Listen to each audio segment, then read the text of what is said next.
বহুত মানুহৰে বুকুত হৃদয়ৰ পৰিৱৰ্তে কেলকুলেটৰ থাকে। এনেলোকে হাত মিলোৱাৰ আগতেই হিচাপ কৰি লয় মোৰ ইয়াৰ পৰা কিমান লাভ হ'ব।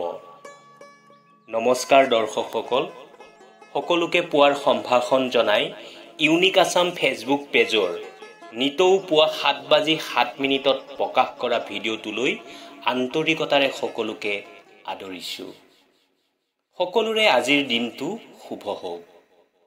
আহক আজি পুৱাৰ অমৃত বাণীসমূহ শুনো। আমি ভুল কেতিয়া কৰোঁ জানে? যেতিয়া গুৰুত্ব নিদিয়া মানুহৰ ওচৰত বাৰে বাৰে গুৰুত্ব বিচাৰি যাওঁ তেতিয়া। আনৰ হাতত তোমাৰ সুখৰ দায়িত্ব কেতিয়াও নিদিবা, কাৰণ তেওঁ হেৰাই গ'লে সুখবোৰো হেৰাই যাব। জীৱনত এনে এজন বহুত প্ৰয়োজন যি মনৰ অনুভৱবোৰ নকলেও বুজি পায়। যি মানুহে সকলোকে আপোন ভাবি যত্ন লয়, তেনে লোকক যত্ন লোৱা মানুহ কোনো নাই। তোমাৰ অপ্ৰয়োজনীয় কথাবোৰো যিজনে অতি মনোযোগেৰে শুনি থাকে, সেইজনেই তোমাৰ প্ৰকৃত আপোন। দৰ্শকসকল, সদায় নিজৰ যোগ্যতাৰ ওপৰত ভৰসা ৰাখিব, কিয়নো কাগজ খিলাই নিজৰ ভাগ্যৰ ফলতহে ওপৰলৈ উৰিবলৈ সুবিধাকণ পায়, কিন্তু চিলাখনে তাৰ নিজৰ যোগ্যতাৰ বলতহে ওপৰলৈ উৰিবলৈ সুযোগ পায়। সেয়েহে ভাগ্যই আপোনাক লগ দিয়ক বা নিদিয়ক, কিন্তু যোগ্যতাই সদায় আপোনাৰ লগ দিব। এই সংসাৰত সহজ সৰল হৈ একো লাভ নাই, কিয়নো আপুনি যিমানেই সহজ সৰল হ'ব সিমানেই আপোনাক সুবিধা ল'ব। আপোনাৰ জীৱনটো আপোনাৰ, গতিকে ইয়াক সুন্দৰ বনাবলৈ কাৰো পৰা একো আশা নকৰিব। যিজন মানুহ কাৰো চকুত বেয়া নহয়, তেন্তে জানিব সেইজন মানুহ অতি চালাক আৰু তেওঁ কাৰো আপোন নহয়। আপোনাৰ সকলোতকৈ মূল্যৱান বস্তুটোৱেই হৈছে সময়, গতিকে আপোনাৰ সময় কাক দিছে ভাবি চিন্তি চাব। এবছৰৰ মূল্য তেওঁক সোধক যিয়ে নেকি কিবাহত বিফল হৈছে। এমাহৰ মূল্য তেওঁক সোধক যিয়ে নেকি যোৱা মাহৰ দৰমহা পোৱা নাই। এসপ্তাহৰ মূল্য তেওঁক সোধক যিয়ে নেকি গোটেই সপ্তাহটো হস্পিটেলত কটাবলগীয়া হৈছে। আকৌ এদিনৰ মূল্য তেওঁক সোধক যিয়ে নেকি গোটেই দিনটো ভোকত থাকিব লগা হৈছে। এঘণ্টাৰৰ মূল্য তেওঁক সোধক যিয়ে নেকি ঘণ্টা ধৰি কাৰোবাৰ বাবে অপেক্ষা কৰি থাকিবলগীয়া হৈছে। 1 মিনিটৰ মূল্য তেওঁক সোধক যিয়ে নেকি মাত্ৰ 1 মিনিটৰ বাবে ট্ৰেইনখন মিছ কৰিলে। আৰু শেষত 1 ছেকেণ্ডৰ মূল্য তেওঁক সোধক যিয়ে নেকি মাত্ৰ 1 ছেকেণ্ডৰ বাবে দুৰ্ঘটনা হোৱাৰ পৰা বাচিছে। মই এটা কথা লক্ষ্য কৰিছোঁ, যি ব্যক্তি চিধা চাধা, দায়িত্বশীল আৰু সহজ সৰল, সেইজনক কোনেও সন্মান নকৰে।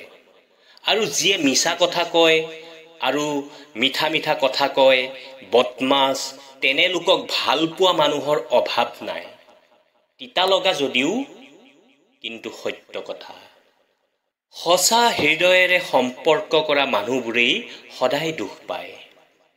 আনৰ ভুল সকলোৱে দেখে, কিন্তু যেতিয়া নিজৰ পাল পৰে সকলোৱে অন্ধ হৈ যায়। চাহ আৰু চৰিত্ৰ যেতিয়া পৰে দাগ লাগিবই। এজন বুদ্ধিমান ব্যক্তি সেইজন যাৰ অহংকাৰ আৰু অভিমান নাই। নিয়ম বনাবলৈ নিজে নিয়মত থকাটো অতি দৰকাৰী। তেজপিয়া এনেই বদনামী হয়, মানুহতকৈ বেছি কোনেও কিন্তু ৰং নবদলায়। টোপনি আৰু বদনাম যিয়ে বিজয় কৰিছে, তেওঁক আগবঢ়াত কোনেও বাধা দিব নোৱাৰে। যেতিয়া আপোন কোনোবাই আনৰ দৰে ব্যৱহাৰ কৰিবলৈ, তেতিয়া তেওঁলোকক আপোন যেন নলগা হয়। জীৱন নামৰ নাটকখনত কোনো স্থায়ী নহয়, না কাহিনী, না চৰিত্ৰ, না সংগীত, না সংলাপ, না পৰিৱেশ। গতিকে কাৰোবাক যদি ভাল কৰিব নোৱাৰে, তেতিয়া বেয়া কৰিবলৈও নাযাব। যিহেতু আনৰ বেয়া কৰিবলৈ গ'লে কি ঠিক আপোনাৰো বেয়া হ'ব পাৰে। আপুনি আজি যাক আনৰ কথা কৈ ফুৰিব, কি ঠিক কাইলৈ সেইজনেও আপোনাৰ কথা বেলেগৰ আগত কৈ ফুৰিব। গতিকে আনৰ কথা নহয়, আপুনি কি কৰিছে সেইটোতহে বেছি গুৰুত্ব দিয়ক। বন্ধুসকল, জীৱনত আঘাত পালোঁ বুলিয়েই যে হাৰ মানিব সেয়া কেতিয়াও নহয়, অথবা নিজৰ জীৱনটোক অৰ্থহীন বুলি ভাবিব সেয়াও উচিত নহয়। কিয়নো প্ৰকৃত জীৱন আৰম্ভ হয় আঘাত পোৱাৰ পিছৰ সময়তহে। কিছুমান আঘাত নাপালে জীৱনৰ প্ৰকৃত সত্যতা উদ্ঘাটন কৰিব নোৱাৰি। মইতো কওঁ, জীৱনত আঘাত পোৱাটো খুবেই দৰকাৰী। অন্তত বাস্তৱতা শিকিব পাৰিব, মানুহ চিনিব পাৰিব। নিজক শক্তিশালী কৰি তুলিব হ'লে জীৱনত আঘাত পাবই লাগিব।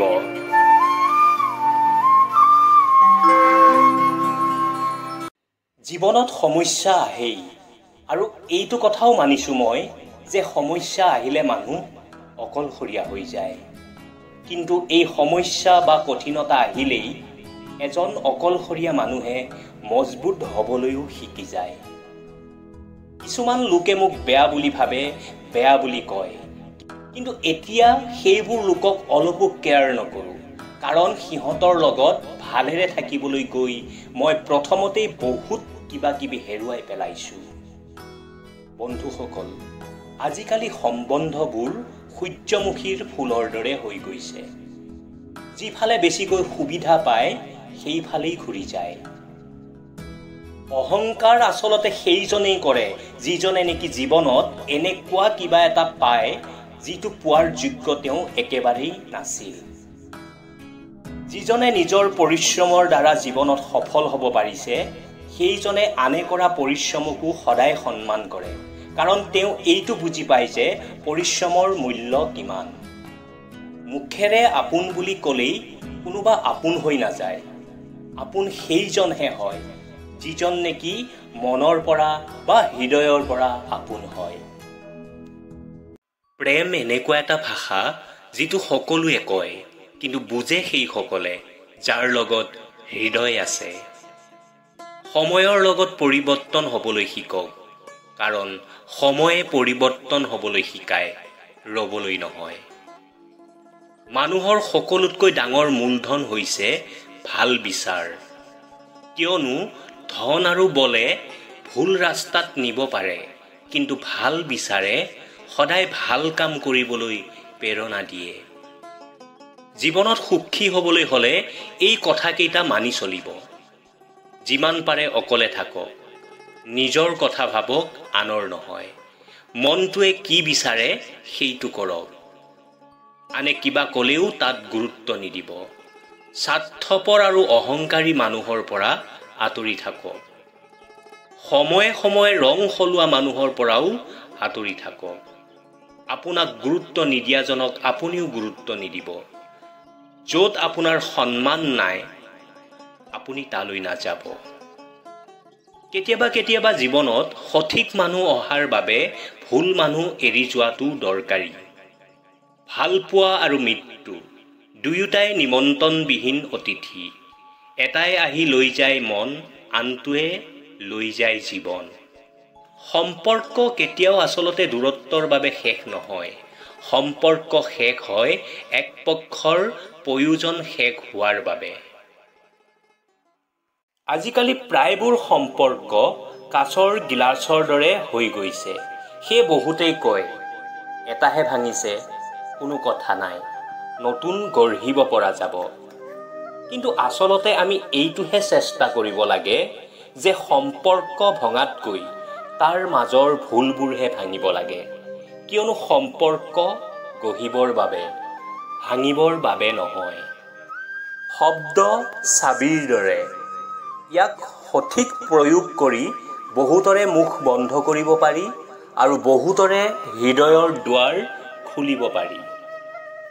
আপোনাৰ সুখত সেইসকল চামিল যিসকলক আপুনি বিচাৰে, কিন্তু আপোনাৰ দুখত সেইসকল চামিল যি আপোনাক বিচাৰে।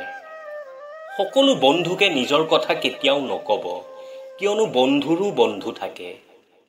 মানুহ সঁচাই আচৰিত, যেতিয়া সম্পৰ্কত হৃদয় ভৰে তেতিয়া সকলো কথা আৰু অভিযোগ জমা কৰিব বিচাৰে, যাতে সেইবোৰক ভেটি হিচাপে লৈ সম্পৰ্ক ভাঙিব পাৰে আৰু নিজকে যাতে ক'ব পাৰে যি কৰিলে ভালেই কৰিলে।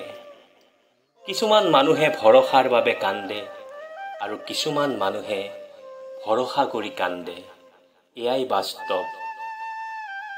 কষ্ট আৰু ভালপোৱা কেতিয়াও আনৰ আগত প্ৰকাশ নকৰিব, কিয়নো কষ্ট প্ৰকাশ কৰিলে হাঁহিৰ পাত্ৰ হ'ব আৰু ভালপোৱা প্ৰকাশ কৰিলে অৱহেলাৰ পাত্ৰ হ'ব।